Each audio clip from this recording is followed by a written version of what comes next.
Slovenska Bistrica je bila v četrtek 8. avgusta v znamenju odbojke. V športni dvorani so pripravili sprejem za svoja olimpijca, brata Tončka in Žigo Šterna. Na sprejemu je bilo veliko privržencev odbojke, ki so lahko pozdravili bistriška športna junaka. Oba pa smo z velikim veseljem povabili tudi pred našo kamero in mikrofon. Za nas so bile prve olimpijske igre in vemo, koliko let garanja je bilo, koliko kapelj znoja je bilo tečenega zaradi tega in mislim, da smo res šli tja samozavestni, zadali smo si zelo visoke cilje, želja je tudi bila, ampak vseeno, sploh če gledamo letošnjo celotno sezono, že svetovno ligo pred tem, ko smo odigrali na res zelo visokem nivoju, zmagali 12 od 14 tekem, se mi zdi, prišli samozavestni na te olimpijske igre, začeli skupinski del z 3 zmagami proti Francozom, ki so aktualni olimpijski prvaki. Smo res bili, bi rekel, mogoče malo preveč samozavestni, šli v to tekmo četrtfinalno, že z višano glavo, vedeli smo, kam sodimo, vedeli smo, da imamo kvaliteto, da naredimo, ampak mislim, da na tej tekmi je vseeno Poljska odigrala na enem zelo, zelo visokem nivoju, odigrali so mislim, da če bi mi odigrali še na 20% boljše, kot smo, bi se vseeno zgubili, tako da grejo lahko le čestitke Poljakom, mi pa smo se mogli nažal posloviti v četrtfinalu. Dosegli si tisto prvo zgodovinsko točko za slovensko odbojko na teh olimpijskih igrah in prav v tisti začetni tekmi tudi poškodba prsta. Prosim, če ga lahko pokažete, zdaj imamo tale prstje, potem kako se sedaj počutiš, potem si odigral celotne vse 4 tekme z tem prstom, blestel na terenu, kako si podoživljal? Sigurno ni bilo enostavno v trenutku poškodbe, glede na to, da so se šele olimpijske igre začele, prva tekma, rezultat je bil 5-2, se mi zdi, in v enem trenutku sem videl samo, da mi prst ni na mestu, prst je bil čisto dislociran iz sklepa in doktori oziroma fizioterapeuti ga niso mogli naravnati oziroma nastaviti nazaj in v tistem trenutku sem že imel, sigurno je bila prisotna zelo velika bolečina. Po drugi strani pa že imaš tudi v glavi neko razmišljanje o primeru poškodbe, zloma, neke druge stvari, ki bi te lahko v bistvu preprečilo olimpijske igre, nadaljevanje olimpijskih iger in je bilo res že v glavi težko, ampak vseeno sem rekel, ne glede na to v tistem trenutku, to se je zgodilo med tekmo, v tistem trenutku sem rekel, ne glede na to, kaj je, jaz bom, če mi ga le naravnajo, bom naredil vse, da lahko nadaljujem tekmo. Tudi, če bo bolečina prisotna, ko mi je bilo v tistem res trenutku vseeno in sem le upal, da bom lahko vstopil nazaj, da pomagam ekipi, na kar smo pa naslednji dan opravili vse preglede, ugotovili, da ni nič počeno. Sicer bilo je okrušeno, vidi se, da je bilo okrušeno v sklepu, ampak malenkost, ampak doktor je vseeno dal zeleno luč, rekel, da ni nič posebnega, da se lahko nadaljuje. Tako da je bilo v naslednjih tekmah še vseeno prisotno nekaj malega bolečine, sploh v bloku, ko dobivaš žoge pri podaji, ampak mislim, da je bilo vredno potrpeti za vse to.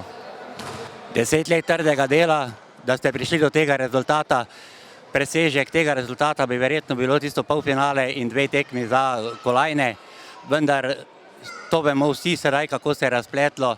Vprašal bi takole, te prvič si bil pod temi olimpijskimi krogi, prvič pod modrim krogom Evrope. Kako je pravzaprav živeti te dni v olimpijski vasi zraven tako natrpanega urnika tekem?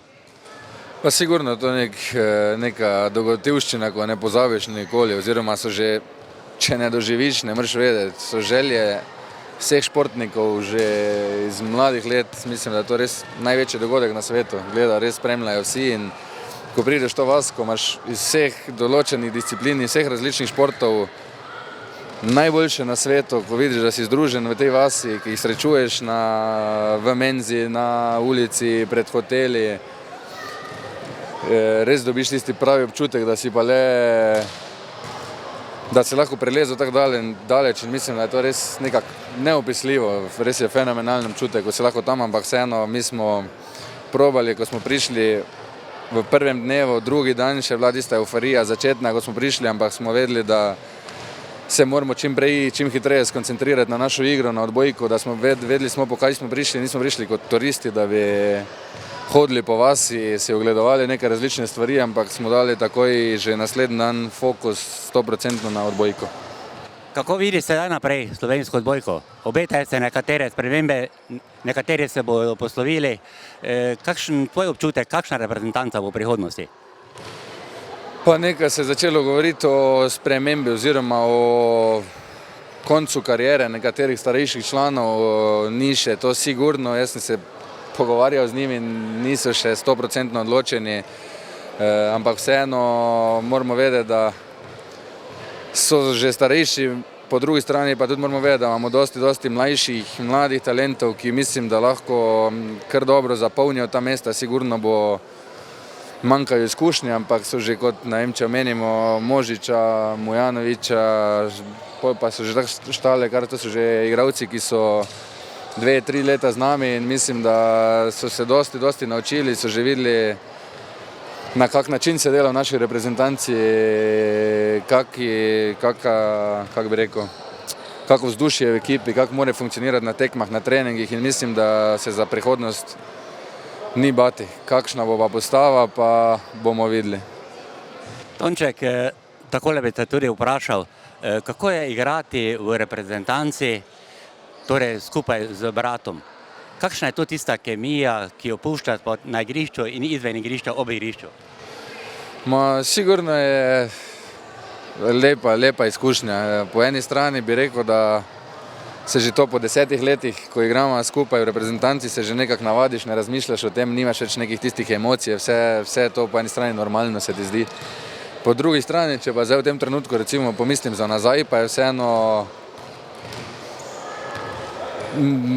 redko se zgodi, da sta dva brata na tako visokem nivoju, na olimpijskih, svetovnih, evropskih prvenstvih skupaj v istem športu in mislim, da je to le nek privilegij, ko ga lahko, da si lahko delimo oziroma smo si delila, si bomo delila še naprej v težkih trenutkih, v lepih, ko zmaguješ in mislim, da je res fenomenalno.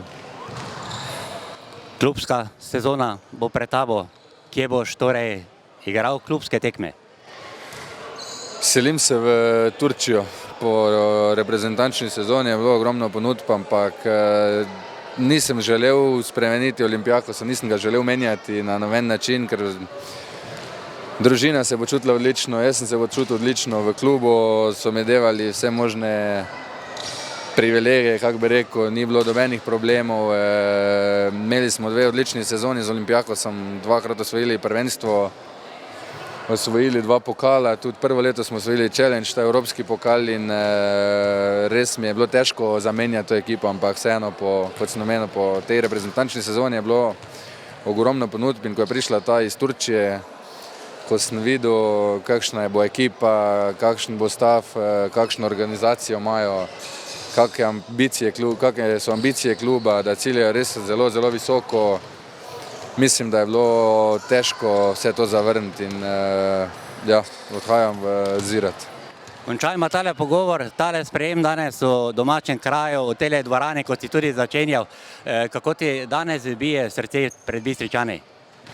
Sigurno je vsak ta trenutek poseben, ko se vrneš na mesto, kjer si začel v bistvu vse skupaj in res, da je dvorana prenovljena, sem jo videl zdaj samo enkrat in mislim, da pogoji za odbojko v tem trenutku so dobri, ampak vseeno upam, da se bo nadaljevalo oziroma da se bo izboljšalo vse skupaj, ne samo odbojki v vseh športih in upam, da bomo tudi v prihodnje videli še kakšne olimpice iz Slovenske Bistrice. Žiga, torej čestitke za imeniten dosežek na olimpijskih igrah. Kar takole bi te na začetku vprašal, kako si vse skupaj ti podoživljal v skupinskem delu tekmovanja, ko ste igrali tiste 3 zelo pomembne tekme? Ja, najprej hvala za čestitke, pol pa ne vem, vse skupaj je bilo nekako po planih. Jaz bi rekel, da smo si želeli dobrega začetka olimpijskih iger, se mogoče tudi malo bali, ker vemo, da je to vseeno veliko tekmovanje, največje na svetu, prinaša nek dodaten pritisk, želja, motiviranost je bila na nivoju, ampak vse skupaj prenesti na igrišče je težko, ampak zelo, zelo vesel sem, da smo od samega začetka do konca skupinskega dela pokazali izjemno igro, si priborili v bistvu tisto prednost pred žrebom, ki na koncu niti ni bila prednost, ampak ne glede na vse to, jaz mislim, da smo pokazali skoraj naš maksimum v teh tekmah. Kje se je v tekmi proti Poljakom dalo storili kaj več? Kaj ti Poljaki so bili na več kot 100%, dejansko uspevalo jim je vse. Ja, mi smo se zavedali, Poljska je verjetno od samega začetka bila prvi favorit tega prvenstva. Poljska je vedno bila v samem vrhu, imajo izjemne kakovostne posameznike. Vedeli smo, da tudi če oni nimajo svojega najboljšega dne, mi moramo biti na 100% in jaz bi rekel, da niti po pogovoru, po tekmi je bilo zelo težko, v bistvu niti nismo imeli neke detaljne analize, ampak jaz bi rekel, da so oni zasluženo zmagali, ker so res prikazali eno svojih boljših iger. V bistvu so na tak dober dan bili skoraj nepremagljivi in jaz verjamem, da bi tudi če bi odigrali še 2-3 sete na takšnem nivoju, mi ne bi mogli osvojiti kaj več, kot pa smo. Je morda bilo kaj tudi v tem, da ste nekako tekmo začeli v času tekem svetovnega pokala v slalomu? Ja, en težek termin, ampak zatem mislim, da je to za vse enako. Zdaj, mogoče smo celo pričakovali, ker smo nekako že skozi vsa ta leta nek outsider, glede na to, da smo manjša država, da smo tisti, ki lovimo večje države, ki lovimo večje uspehe, smo pričakovali in morda najbolj nenavaden termin, ampak enako je bilo za Poljake, enako je bilo za nekatere druge reprezentance že v skupinskem delu. Navaditi se je treba, prej ko se navadiš, lažje je, tako da jaz mislim, da to ni bila ovira. Bi pa rekel, da so vseeno Poljaki, ne vem, res so imeli en izjemno dober zajtrk. Poglej, takole, če nadaljujemo tale pogovor, veliko časa preživiš ob igrišču, dejansko nisi v tisti prvi šesterki, ki je na terenu. Kako je igrati tole tekmo? Nekateri pravijo, da je prav težje biti zunaj in čakati za vstop v igro, kot pa igrati samo tekmo. Ja, veliko težje. Tu je polno enih emocij, izpuščaš, pa jih doživljaš na nek drug način, pol je to vse skupaj zagrevanje, ohlajanje, biti pripravljen skozi celotno tekmo. Zdaj, ogromno priložnosti ni bilo, ker je selektor v določenih momentih poskušal pridobiti svoje glavne adute nazaj, tako da ne vem, težko je bilo gledati, pa ne pomagati na koncu. Ko smo zmagovali, v bistvu ni nekega grenkega priokusa, ampak ob tistem porazu pol nekako vse vidiš iz perspektive tako gledalca kot tudi dela ekipe in je mogoče še malo težje. Kje se vidiš sedaj v naslednjem olimpijskem ciklusu? Kakšna bo tu izgledala reprezentanca po tvoje?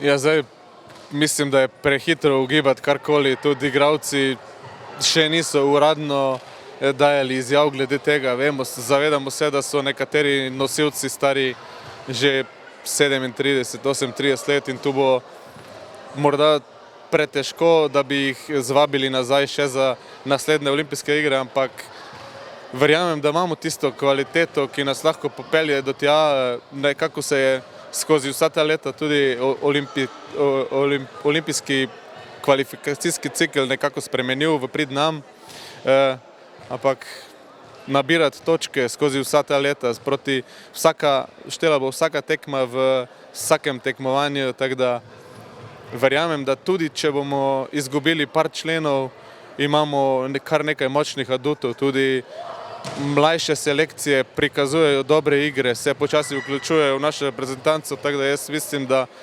ogromnega hendikepa ne bo, je pa treba vse skupaj nekako začeti, ne iz nule, kot so začeli naši predhodniki, ampak iz tistega minimuma, ki smo ga zdaj postavili z to reprezentanco. Kako pa se je razpletalo izven igrišča, torej olimpijska vas, športniki različnih športnih panogov, različnih svetovnih velesil, kako si podoživljal te trenutke? Ja, ena izjemna izkušnja, zelo zanimiva.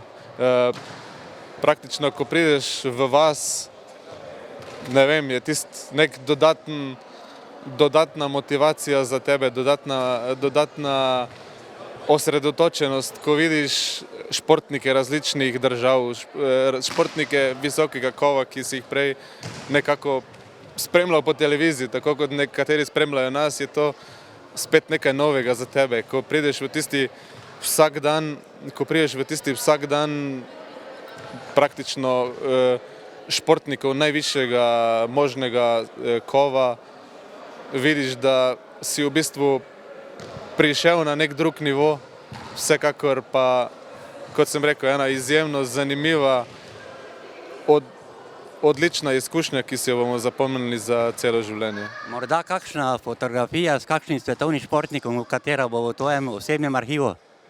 Ne, jaz slik nisem delal, smo pa videli ogromno tistih košarkarskih zvezdnikov pa atletov, na vse zadnje je jih kar mrgoli, tako da jaz sem vesel že, da smo sami kot ekipa tam ne naredili slike, probali narediti tisti največji uspeh slovenskega športa, ampak žal se nam tokrat ni šlo. Kako sedaj v klubskem delu tekmovanja, kam odhajaš?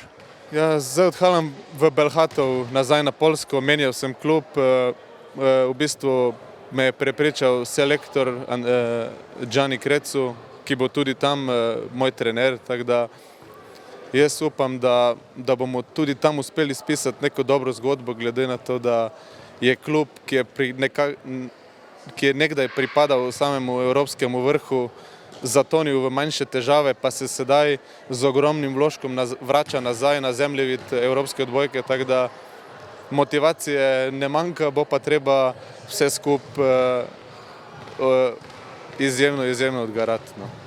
Žiga, začela sva z čestitko in s čestitko bomo tudi končala. Ti nam boš pa zaupal, kdaj boste torej v vaši skupnosti, v vaši družini dobili novega družinskega člana. Ja, midva smo nekako z partnerko Niko planirala, v Hecu smo planirali po finalu olimpijskih iger, zdaj finale se ni šlo, ampak datum ostaja isti, tako da smo bolj kot ne v čakanju iz dneva v dan. Jaz bi najrajši videl, da bi bilo čim prej tudi ona, da se reši vseh teh muk, tako da jaz upam na najboljše, samo da preživimo še par dni skupaj. Bo igral odbojko? Iskreno povedano, najverjetneje bo, ampak jaz ga siliti ne morem, tako mene niso silili, tako da želje so, bomo pa videli, kaj se izplete v prihodnosti. Navijači smo zelo uživali, ko smo spremljali tekme slovenske odbojkarske reprezentance in kako smo uživali in kako smo videli njuna nastopa. Zelo čustveno vse tekme, mislim, da smo se smejali, navijali, pa tudi okali zraven. Gledal sem nekaj tekem, borili so se maksimalno, pač malo je žreb, malo je sreča in mislim, da so oni dali vse od sebe. To, kar sta naredila brata Štern, je nepozabno in upam, da še na naslednji olimpijadi. Vsaka vama čast. Da je Slovenska Bistrica olimpijsko mesto, sta potrdila tudi odbojkarja Štern. In to z izbranimi besedami potrjuje tudi župan občine. Čestitam bratoma tako za udeležbo na olimpijadi, kot tudi za izjemne nastope, zdaj na olimpijadi, pa tudi sicer. Jaz verjamem, da sta tudi na nek način zgled mlajšim generacijam, da bo odbojka v Slovenski Bistrici dobila še dodaten zagon.